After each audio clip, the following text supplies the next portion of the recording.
déjà merci de nous avoir donné l'opportunité de participer à votre AG et de présenter un peu ce qu'on fait.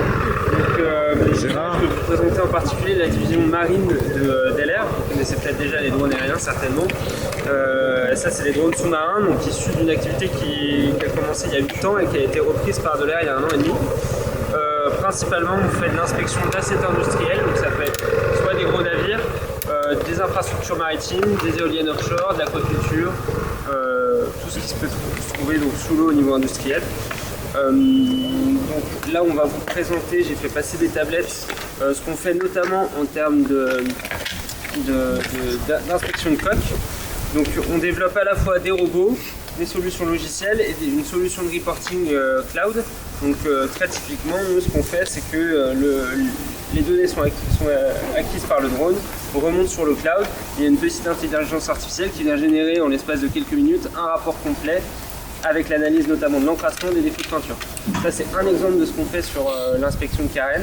Ça fait 4 ans maintenant qu'on fait des inspections sur des navires de plus de 200 mètres la plupart du temps, avec du service qu'on fait passer soit par notre réseau de partenaires, donc c'est souvent des dronistes ou des sociétés de plongeurs qui sont équipés, qui font partie de notre réseau, donc c'est en Europe, en Asie, en Australie et un peu en Afrique.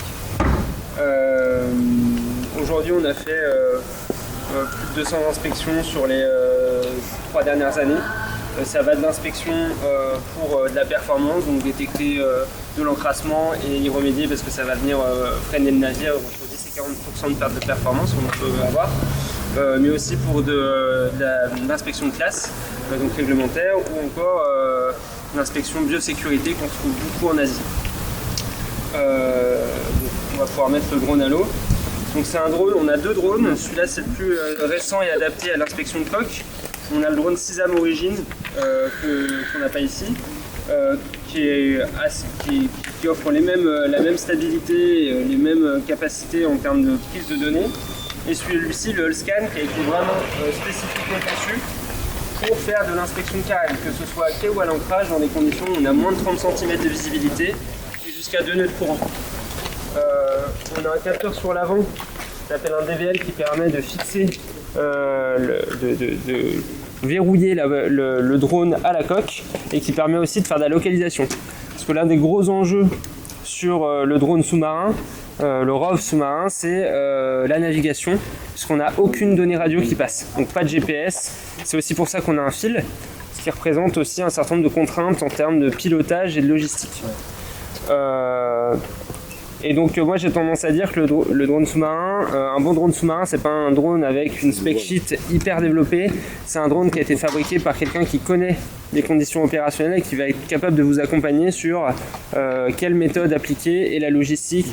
Par exemple sur l'inspection de coque, on accompagne chacun de nos partenaires dans le réseau d'inspection avec vraiment une procédure. Ils ont l'ensemble des documents de sécurité qu'on leur fournit, l'ensemble des procédures standards.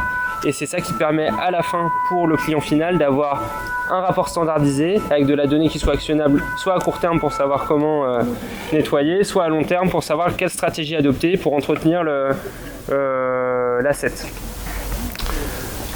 Donc rapidement sur les specs du drone, là on est sur 7 moteurs donc, qui offrent tous les degrés de liberté. On a bloqué le roll intentionnellement parce que c'est assez compliqué et que ça peut donner le mal de mer. Mais on a une très grande maniabilité. Là on doit être sur un niveau de vitesse intermédiaire. Si tu mets le mode maximum, Luc, pour se rendre compte un peu. Alors le mode maximal, on va pas l'utiliser spécialement pour aller plus vite, mais on va l'utiliser pour résister au courant. En termes de stabilité, toute la technologie qui a permis de développer ce genre d'outil vient en fait du multicoptère aérien à la base, qui a été adapté pour le fluide eau. Voilà. Mais c'est vraiment le même système. D'ailleurs, on voit il y a des drones qui existent avec un système de ballast. Celui-là, c'est vraiment comme un multicoptère. C'est que les hélices, il n'y a pas de ballast. C'est que les hélices. Donc il y a de la flottaison interne qui permet qu'il soit globalement flottant entre 2 eaux à toute profondeur. Donc on lutte pas trop. C'est l'une des spécificités du sous-marin, c'est que si on n'a plus de moteur en Z, il ne se passe pas grand-chose par rapport à l'aérien. Par contre, on a des vraies contraintes en termes de navigation. Là, on a une très bonne visibilité mais généralement on opère entre 30 et 50 cm de visibilité. Du coup, Luc, tu peux peut-être montrer ce que ça donne sur une coque de navire pour montrer un peu le type d'image qu'on a. Il est capable de faire des nœuds marrons. Alors, il est capable de s'en mêler. Ça, c'est un vrai point de la formation. Les formations, les axes. Donc, il n'y a pas de formation réglementaire obligatoire sur le drone sous-marin. On en parlait à l'instant. C'est vraiment sur les petits drones comme ça. On est dans la classe des mini-ROV. Il y a très peu de contraintes en termes d'immatriculation, de suivi du drone, puisqu'il va causer assez peu de dommages. Et il n'y a pas non plus de contraintes en termes de formation des pilotes. Sur par exemple l'inspection de Karen, je pense que c'est Delair qui a développé le plus d'expertise en termes de formation sur ce sujet-là. Et sur la plupart des assets offshore aussi. Mais du coup, oui, l'un des points, c'est comment naviguer sous une coque qui fait 60 mètres de large quand tout se ressemble, et comment ne pas s'en mêler lorsqu'on a des anodes, un propeller et qu'on n'a que 20, 30, 50 cm de visibilité. C'est un vrai enjeu, on y arrive, mais il faut avoir le bon accompagnement. On y arrive par la formation ou au niveau soft on arrive à... Un peu des deux. Parce que alors faire de la navigation sous-marine, en soi, il n'y a rien de compliqué, compter quelques centaines de milliers d'euros bout à bout à chaque fois et on arrive sur quelque chose qui tient la route. Si on veut faire quelque chose qui soit réaliste pour de l'inspection, de marina, des choses qui économiquement font du sens, là il faut être un petit peu intelligent et choper des capteurs qu'on croise et qui donc fournissent une donnée qui est un petit peu moins simple à exploiter pour faire quelque chose. Donc là par exemple sur celui-là, on a le DVL là, dont je parlais qui lui fait de la navigation à l'estime, c'est-à-dire par rapport à un point de référence, on va dire ok là je sais que je suis en face de ma coque, je fais reset et là j'ai ma trace qui est dessinée. Donc c'est une aide sur un capteur qui coûte pas trop cher et qui d'un point de vue logistique est facile à mettre à l'eau. Si on veut faire du repérage GPS, il va falloir mettre des fingers dans l'eau. C'est une étape supplémentaire de synchronisation, plus de matériel, c'est aussi un peu plus cher. Donc c'est toujours trouver la bonne balance entre le prix, le défi logistique et l'apport que ça amène au niveau de l'inspection. Et souvent, on peut s'en sortir avec un peu plus de rigueur au niveau du process et un petit peu moins d'investissement côté technologie. C'est du vol, ça peut être du vol programmé. Alors là c'est le pilotage manuel. Ce qu'on fait en vol programmé, c'est plutôt sur du plein eau. Donc par exemple, là ce qu'on arrive très bien à faire maintenant pour des applications soit de recherche de archéo, victimes ou écologie, on va réussir à faire du scan automatisé de zone. Donc un peu comme sur l'aérien, ça paraît assez trivial, mais sur le sous-marin c'est un vrai défi. On est les premiers à le faire sur ce type de drone. Avant c'était des gros drones qui le faisaient. Et donc là par exemple, il y a 3 mois, on a fait dans les calons archéologiques une reconstruction complète d'une zone de 100 mètres par 100 mètres en photogrammétrique. Donc on a beaucoup l'habitude, notamment des rendus photogrammétriques en aérien. C'est pas impossible, mais c'est très très limité au niveau sous-marin. Parce qu'on a très peu de recouvrement sur ces dizaines de centimètres de visibilité. Et on va beaucoup plus lentement, on a beaucoup moins de données aussi GPS pour recaler les images. Donc il y a un vrai défi technologique derrière ça.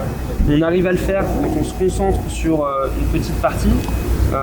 Par exemple sur une hélice qui fait 6 mètres de diamètre. Ça, on peut réussir à le faire.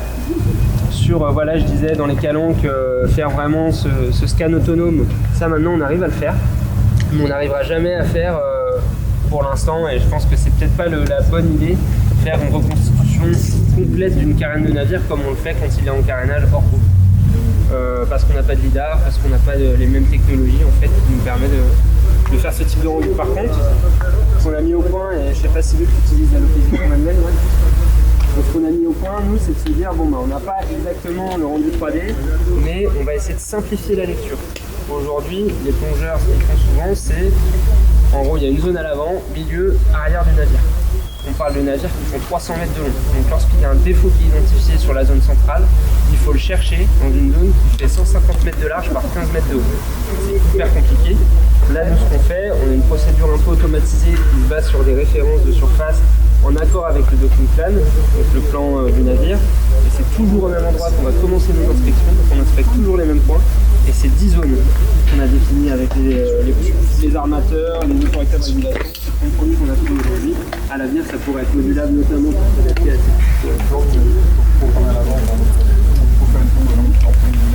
Non, alors on a le plan du navire qui commence à être digitalisé quand même aussi. Et on le met dans le logiciel cloud en fait. Donc ça c'est la référence, nous on annote dessus le transact, parce qu'à chaque fois des transacts sont uniques, ça fait partie du navire. Et donc on les annote. Et l'armateur sait que à chaque fois quand on inspecte ce qu'on appelle la zone mi-navire 1, à chaque fois c'est spécifiquement ce transact. Le point de référence, le plan du navire, vous allez retrouver comment le... Ouais. Ces points de référence, on les a parce qu'on va généralement, lorsqu'on établit le plan de standardisation pour le navire en question, on va prendre un point de surface en référence. Il y en a un certain nombre, c'est assez facile. Voilà. Et en fait, nous, on voit la mise à l'eau. Et ensuite, par contre, le petit DVL là, dont je parlais permet de vraiment suivre cette ligne sans dériver. Donc ça, c'est hyper utile. Donc on sait que de part et d'autre du navire lors de l'inspection, on reste sur la même ligne et c'est localisé. Donc on arrive non pas avec une photogrammétrie, mais par contre avec des images qui sont localisées sur un transact spécifique du navire. Et par contre, au niveau profondeur, on est précis à 10 cm parce que c'est un baromètre. C'est hyper précis. Oui, donc vous démarrez d'interface avec un point de référence et c'est là où démarre le plan. Vous gêne là Non, on sort le drone de l'eau à chaque transact. En réalité, c'est plus simple, alors à la fois pour la navigation, mais aussi parce que au bord d'un quai, alors là on n'en a pas trop, mais sur un quai industriel, on a des défenses entre le quai et le navire qui sont des vrais risques d'emmêlement et qu'on veut absolument éviter. Et alors au début on pense perdre du temps à le sortir de l'eau, mais en réalité on en gagne beaucoup parce qu'on réduit énormément le risque. Et il faut savoir que si on s'en mêle, un navire ne nous attend pas. Il part. Ouais. En gros, les infos, c'est par le câble ou c'est... Comment ça arrive là-dedans? Ouais, tout passe par le câble. Ah, c'est le câble qui part dans le câble. Exactement, en fait il y a un routeur Wi-Fi là-dedans. Et donc on est connecté en Wi-Fi sans internet, hein, c'est du sans fil à l'enrouleur. On a un pilotage Bluetooth avec la manette et là en l'occurrence on partage l'écran via Google Meet. Donc vous pouvez le faire des inspections à distance pour vos clients, y compris sur la classe. C'est des choses qui se font de plus en plus sur les inspections de classe. S'il n'y a pas le câble, en fait, on pourrait pas. Non, non, là c'est en l'occurrence c'est du CPL, qui est un peu plus performant de l'Ethernet pour de la longue portée. Aujourd'hui en fait on se rend compte que la fibre optique est utile si on allait inspecter à plus de 300 mètres. Ouais, mais aujourd'hui on se rend compte que la plupart du temps il ne veut pas 300 mètres de câble dans l'eau. C'est un drone qui va à 100 mètres de profondeur, on a une version 150 mètres. Quand on a plus de 300 mètres de câble dans l'eau, c'est déjà énorme. C'est énorme. C'est déjà en termes de... Il faut le tirer, hein, ce câble, parce que là il est flottant, mais il commence à traîner. Et les risques d'emmêlement sont énormes. Donc c'est vraiment des cas très spécifiques qu'aujourd'hui on rencontre très très peu. Sachant que si on veut augmenter la portée de notre système, aujourd'hui là j'ai l'enrouleur à terre, mais on a un petit drone de surface qui s'appelle le Navigator, qui en fait, typiquement ce qu'il fait, je schématise, mais on a pris l'enrouleur et on l'a mis à l'eau, en surface. Donc il a des petits moteurs, ça fait, donc il y a de la communication radio, et ce qui permet aussi d'augmenter une autre fonctionnalité qu'il a, c'est qu'on a en dessous des systèmes acoustiques pour faire de la localisation, de la géolocalisation de notre drone. Donc le navigateur lui-même a le signal GPS. Ensuite, il y a un relais acoustique entre le navigateur et le drone. Et donc à la fois, on a un relais plus longue portée et géolocalisation. Ça sert beaucoup pour tout ce qui va être écologie, mais même inspection de corps morts sur des zones. Moi, je suis bluffé par la qualité de l'image. Là, il y a les projecteurs allumés ou c'est la caméra sur les vitres? Il y a des projecteurs? Ouais, ah, oui, d'accord. Là on a deux phares. Ah, je suis bluffé vraiment. Ça, c'est quand on voit l'eau, elle est pas si claire que ça, plutôt sombre, très sombre, et on voit vraiment très bien. Là, sachant que c'est des inspections qu'on a déjà faites de nuit, alors on les fait généralement de jour, mais on les fait également de nuit. La seule contrainte c'est qu'on ne peut pas trop travailler la nuit, mais à part ça, ça fonctionne très bien la nuit. D'accord. Là c'est des batteries, donc c'est une batterie amovible qui est dans le drone. Si on passait 20 mètres de profondeur, c'est comme si... Quasiment, il faut souvent on est dans des espaces restreints ou sous le bateau, il y a peu de monde. Je disais batterie amovible, en 5 minutes le changement de batterie est fait. Sur les batteries qu'on utilise le plus, donc il y a 3 tailles de batterie, il y en a une en gros qui va durer 45 minutes, une autre 1h30 et une une autre 4 heures. Sachant que celle de 4 heures ne peut pas du tout être transportée en avion, donc c'est la contrainte. Il y a une possibilité d'alimentation par le câble, nous on ne l'a pas, mais ça se fait. La contrainte de l'alimentation par le câble, c'est que c'est généralement des groupes un peu plus gros, qui peuvent être assez lourds. Le diamètre du câble est un peu plus gros, donc c'est des contraintes. Et nous notamment ce qu'on fait, par exemple Luc, lui il est dédié au pilotage et la maintenance des drones, et donc il se balade partout en Europe sur un contrat spécifique d'un armateur qui fait un croisiériste. Il inspecte tous les bateaux du croisiériste partout en Europe. Il doit prendre l'avion, si on lui rajoute donc le kit complet dans sa caisse pèse 30 kg. On est dans les gabarits aériens, donc c'est impeccable. Si on rajoute un module de surface qui pèse 50 kg à lui seul et qui est un peu plus gros, on se met voilà. Par contre, hyper utile, c'est des contraintes qu'on nous a demandé, notamment sur l'œil des caisses. Les batteries en cabine. Voilà. D'accord. Et ça donne combien d'autonomie avec les batteries en cabine? Il faut en emmener plusieurs. En gros, les toutes petites, il n'y a aucune régulation. Généralement, ils en acceptent une vingtaine. Et celle-là, elle dure 45 minutes, donc on peut en emmener autant qu'on veut. Celle de 1h30, on a le droit d'en prendre, selon les compagnies, entre 2 et 6. Généralement 2. Donc ce qu'on fait généralement, c'est qu'on en prend 2 grosses. Et après, on en prend, on va dire, ça fait une dizaine de batteries. Donc une petite sacoche, on a nos batteries. Et en plus, parce qu'après, ils bloquent les compagnies, pour la puissance, ouais. Ok, on est d'accord, mais surtout la capacité à foutre les batteries qui brûleraient dans une boîte de sécurité. Ouais. Alors, ils ont un petit truc pas plus gros que ça. Ouais. En fait, il y a une caisse à bouffe vide, et si on a 150 batteries de 100 watts, faut limiter. Ils servent, ils veulent ça.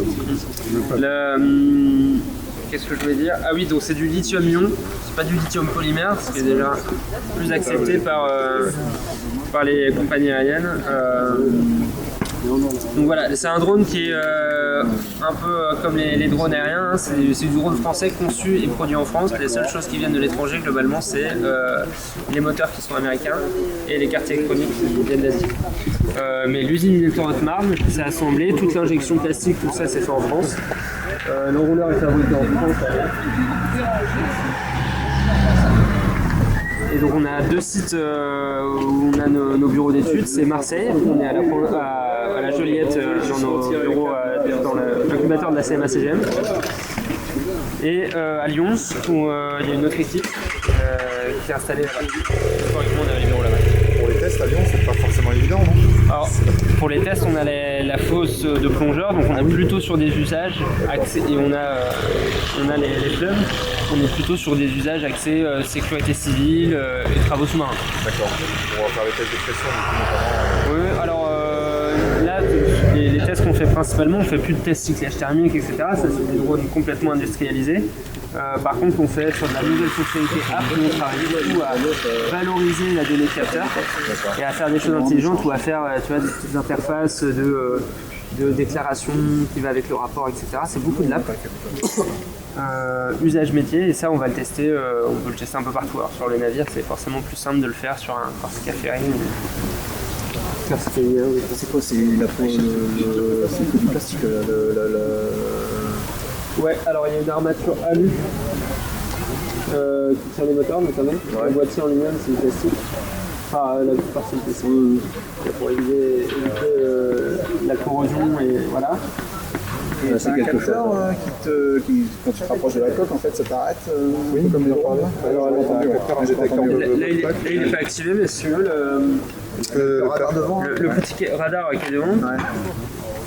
Lorsque tu l'actives, en fait, ça va verrouiller la licence donnée. Ah, ça c'est l'autre. Et donc, notamment, c'est super pratique parce qu'on s'est rendu compte que la plupart des drones, ce qu'on fait, on s'approche de la coque et après on va essayer de se décaler. Et en fait, avec le joystick, on est constamment en train de faire ça. C'est un enfer. On voit rien sur 4 heures de vidéo.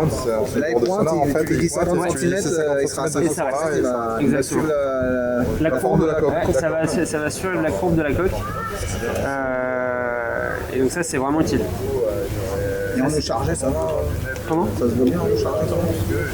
Tu sais, si t'es dans l'eau... Oui, moi ce que je dis c'est en gros quand c'est moins de 30 cm c'est hyper compliqué. Par contre on travaille aussi avec un fabricant français d'une caméra qui permet d'augmenter la visibilité qui s'appelle Orphi. Ouais, parce que c'est pour la recherche de victimes, des trucs comme ça. Ah ouais. Avec les motivations sur le pour ça. Ah bah voilà. Et bah alors le problème, c'est tu t'opères dans quel club? 70, mais on est sur, on peut être la Seine, on peut venir des bars, je sais pas, un peu à droite, à gauche, faut voir. Alors ça par exemple sur le Rhône c'est hyper compliqué parce que le courant est fort, c'est ça le problème. On est plus limité par le courant que la visibilité. À faible visibilité, on peut être assez bien aidé. Alors cette caméra là, il faut avouer que c'est ce que je te dis, à moins de 30 cm, ça commence à être extrêmement pénible. Combien de nœuds de courant? 2 nœuds. Alors il est 2,1, il bouge plus. Donc moi j'ai tendance à dire 2 nœuds, en fait, notamment sur de l'ancrage, nous on a une autre méthode d'inspection qui est de vraiment dériver avec le courant.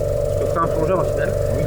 Et donc par contre on arrive à, quand on voit une zone niche, on arrive à bloquer jusqu'à 2 nœuds. Et en réalité, voilà, si on planifie bien sa mission, on regarde les courants de jour et ça se passe très bien. Par contre en fleuve, en fluvial, c'est hyper challengeant. Ouais, c'est vachement plus technique. Ouais. Par contre, si tu laisses dériver, tu peux bouger dans un sens, mais pas dans une direction. Ouais, Oui, t'as plus de sens de direction. c'est toujours pareil, on fait par exemple l'inspection du canal, pour la recherche de victimes, on a travaillé avec les SDIS, parce que ce que font les SDIS en fait, c'est qu'ils vont au fond, ils t'accrochent. Donc voilà, ils n'ont pas de problème de courant de ce point de vue là. Mais sinon en fait il faut travailler avec le courant quoi, pour remonter le drone et faire des transects comme ça. Et on travaille soit avec de l'optique, soit avec de l'orphique qui est de l'optique mais améliorée, une caméra qui vient dessus, soit carrément avec de l'ultrason, de la caméra acoustique. Et là, sur de la recherche de victimes, notamment, c'est le plus efficace pour faire de la levée. Enfin, pour justement faire un premier screen et ensuite on envoie le plongeur faire de la levée. Et comme on a la localisation précise du drone, c'est ça qu'on cherche. on arrive à dire bon bah là j'ai détecté quelque chose, on va envoyer le plongeur, mais on est capable de déposer notre plomb et de dire vas-y descends là. Là, admettons, là, j'arrive sur un terre, je vais le poser, combien de temps pour le mettre en œuvre? Et 5 minutes. C'est très rapide. Si on a, c'est juste sur ce setup là. Si on rajoute des navigateurs, des caméras, machin, on peut les laisser installer comme ça. Mais ouais, c'est hyper rapide. C'est